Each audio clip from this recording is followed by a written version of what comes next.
sprinklers were all moved by hand. We had hoses and used to have to drag them up along the, between the furrows, and so that was a never-ending job. There was also a lot of winter crops were grown without any irrigation whatsoever, like Brussels sprouts and cabbage. They'd have to be watered by hand when they were planted. I can remember guys, you walk along with what was called a diddle to put the plants in. Another guy come along with a 4-gallon can with a little thing out and give each plant a bit of water. And yeah, that was the way it got started. Very soon, in the very early 50s, our first dam went in, and it held 3 million gallons, of which we thought was an enormous water supply, and galvanised pipes, not PVC, and dragged hoses up and down furrows, and we thought we had rocket science as far as irrigation. And just look how things have changed now.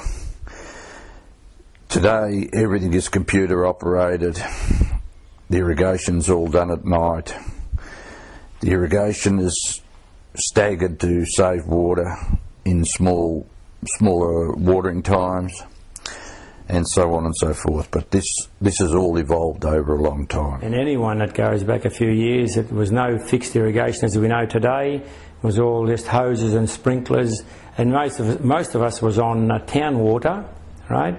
And the best water out for irrigation, but that was the irrigation we did have. But from there we had to go into the fixed irrigation systems, modern technology. With now today we water on computers, and it's a great innovation, but it's all cost, which unfortunately we can't pass on to the consumer because of supply and demand we're in. The irrigation side of it, back at Keysborough, it originally used to be done with the even sprays.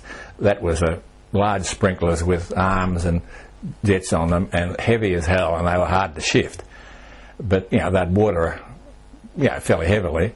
This was mains water, of course, in those days. We didn't have a dam on the original property on the north side at Keysborough. It just had 4 metres and galvanised pipes, which eventually became rusted up, and it was just, fortunately we didn't have to spend any more money because it was sold at the appropriate time. Not long before we left Keysborough, sold it. That was Elliott's was one.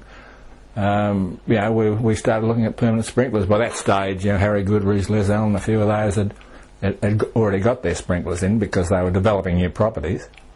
They didn't have permanent sprinklers at Les at Wheelers Hill and Harry at Keysborough there, but they did when Harry shifted to Cranny there and off Thompson's Road, and Les, of course, what's that, Pound Road, I think.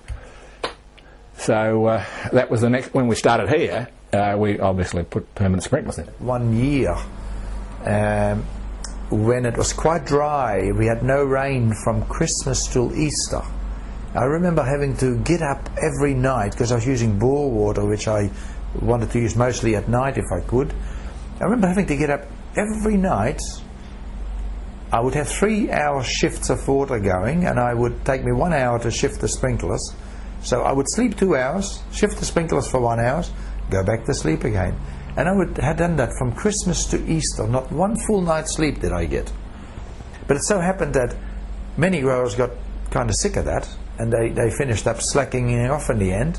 Then when winter came, I was the one with good crops. I actually did very well that winter and made a decision then, because I'd heard that Russell Lamartina was the first one that I know of that put in a computerized irrigation system. It was sort of semi-automatic. It had switches and electric timers. So I finished up purchasing a similar system so that I could virtually have the computer do the irrigating for me, do the timing for me, and I didn't have to get up at night anymore. And that was extraordinary. That was fantastic for me. But prior to that, it was a lot of hard slogging. I remember building plenty of muscles, dragging those hoses around in the mud at night and sometimes during the day. It was hard work those days.